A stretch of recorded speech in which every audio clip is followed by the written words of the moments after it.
Greetings, salutations, and welcome to today's TESL News Desk. We've got, we'll say 2.5 things to discuss today. As usual, we'll open up with the Gauntlet. So, Allegiance Gauntlet. Go over to Register Event. You're allowed to build a deck using 1 attributes cards. Neutral cards are still allowed, but no 2 attribute or 3 attribute decks. There are no banned cards that are either listed here or on the website, so everything is available. What are the rewards? Well, here's the half thing, because the half is discussing the premium card we get. Otherwise, pretty standard pack rewards. It's going to cost 3 tickets to get in.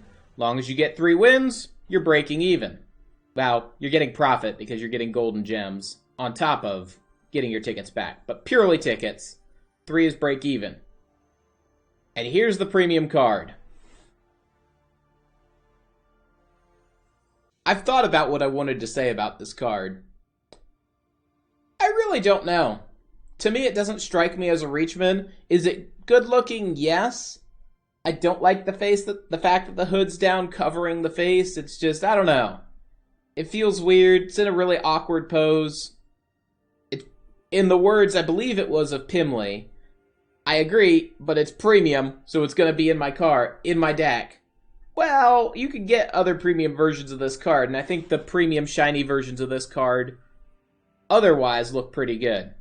But enough, it is still a premium card, is still a new premium card.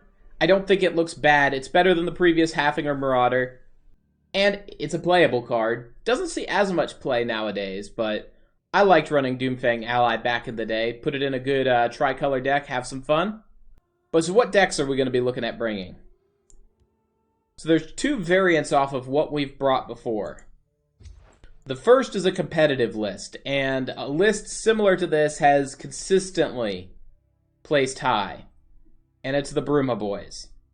It's mono yellow that just tries to buff up, use defensive Bruma to swole your boys up, go face, win you the game. Comeback mechanics, you have Revitalizer, Prophecy Initiate, as well as Ebonheart Oracle to either double drains or drain herself. To deal with opponents, you've got Executes as well as Imprisons. For extra value on the Executes, 2 Shining Saints, and where are they? Cloudrest Illusionists. It's a very competitive deck. If you start running into mirrors, you may want to tech in the neutral Dreg for some... I think it's Dreg. Droog? Meh. For support removal, just to remove your opponent's fervors.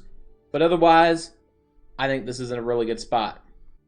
The more fun deck that I've thrown together is Momma's Bots.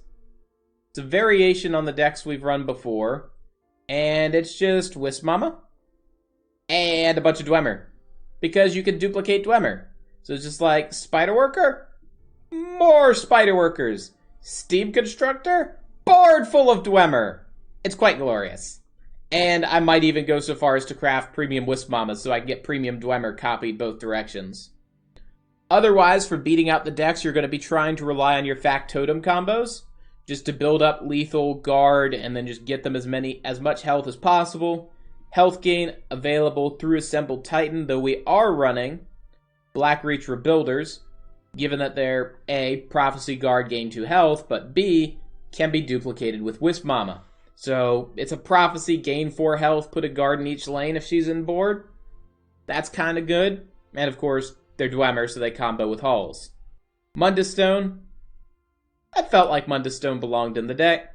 We are running Forsworn Guide to cycle back some of the bots so we could either duplicate or reuse them. And then we're running Frenzied Witchman for just getting the extra power for trade. Those will be our runs 1 and 2. You guys know the deal. We stream our Gauntlet on Sundays. And the 3rd run is the run that you guys pick while we're live. Link to that, per usual, will be in the description. Also, if you just join in our Discord, we have a bot that now alerts people when we go live. It just says, hey, if you haven't muted the channel it's in, it just says, hey, we're live. And then you could look and say, oh, look, it's TESL, and check us out. But I digress. That's the first 1.5 things we needed to discuss today. There's one more thing. And let me see if I can get it pulled up real quick because it's on a separate browser.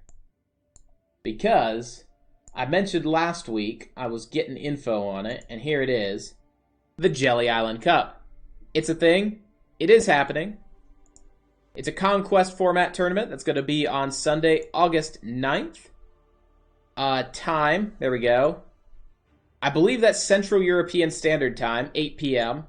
Eastern Standard, it's 2 p.m. Which is right when I get out of some work I'd be doing, so it's not likely I'm going to be able to make it, which is sad. But, if you can, go ahead, sign up. The prizes are a 60-pack code, and you get to choose whether you want Morrowind, Jaws of Oblivion, or Skyrim. You can get a 60-card pack of dragons. What's not to love about that? Alternatively, she has second and third, fourth places, which have the same, or similar, because you actually have Core and Moons of Elsewhere added in as extra 2-pack codes. But yeah, join the tournament. Play in it. I like to support those of you... What are you doing? Cat? Cat, you explain yourself. Oh, you want attention? Cat, we're recording a video right now. We are.